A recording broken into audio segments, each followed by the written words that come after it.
A map. I wonder where it leads. Come now, don't...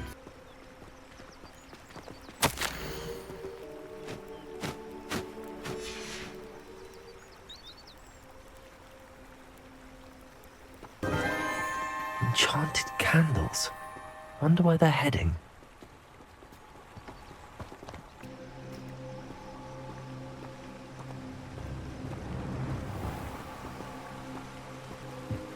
The candles seem to be leading into the Forbidden Forest. The treasure must be nearby.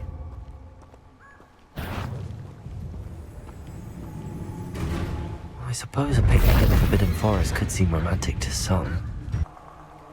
Treasure hunting suits me.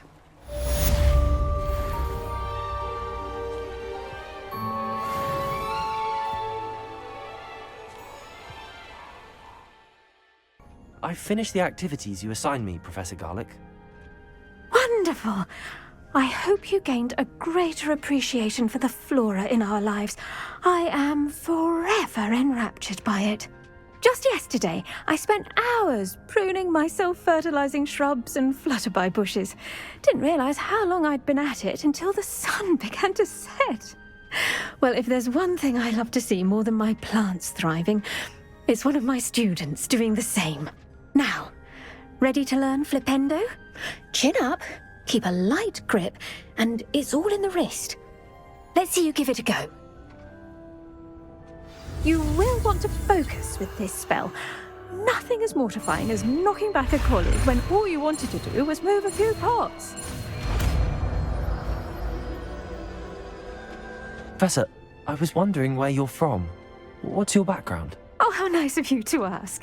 Well, let's see, I grew up in London, right on the Thames. Forgive me. I was sure you must have been raised in the countryside. I used to dream of just that.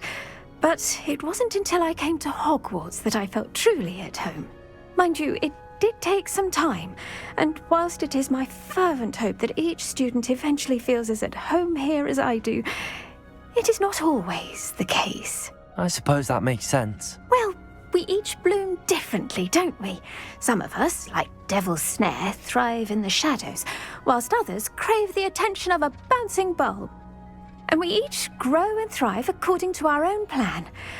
Oh, I was terribly nervous when I arrived at the castle. You see, as a child, I knew nothing of witches or wizards. You can imagine how astonished I was to receive my letter from Hogwarts. I spent a good deal of time alone in either the greenhouse or the library my first days here. It does take a while to adjust to being here. Precisely, and I was remarkably fortunate. In fact, a 7th year took me under her wing during those first days. She remains one of my dearest friends. How fortunate. I was indeed. I dare say you'll find that the friends you make here at Hogwarts will last a lifetime. Now, I'd best get to my recent delivery from the Magic Neep. Mr. Teasdale promised me quite an assortment of seeds this week. Lovely to see you. I finished the tasks, Professor. Well, well. I trust you are meticulous in your efforts. After all, shortcuts only ever lead to shortcomings. Yes, sir, of course. Good. Ordinarily, I'd say it's not my concern either way, but I want to make sure you're well prepared. Talent and resolve are a potent combination. It would be a shame to let that go to waste. Thank you, Professor. Don't let it go to your head. Now, let's see how you fare with Diffindo. Wand at the ready. Focus. Diffindo can be dangerous if you're not paying attention.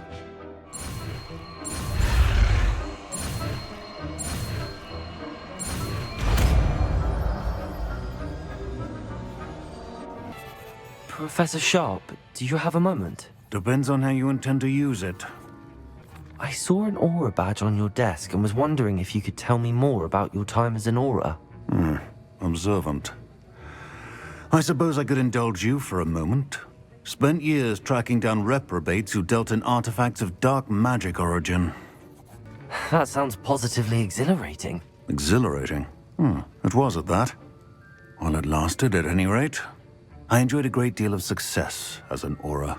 However, success can make one complacent if one's confidence is not tempered by humility. One overstep in battle changed everything. May I ask what happened? Yes, well, I suppose it's a matter of record. My partner and I had tracked a suspect to a harbor in Scarborough, trying to smuggle shrunken heads of all things. I had deduced that he was working alone.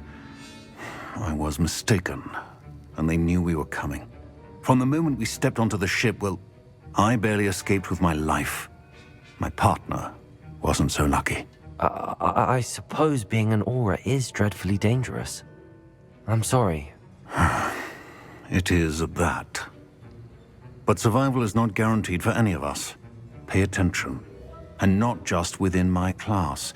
This is what I must impress upon you all. A potion and a poison may be a mere breath apart, until you consume the wrong one. Well said, Professor.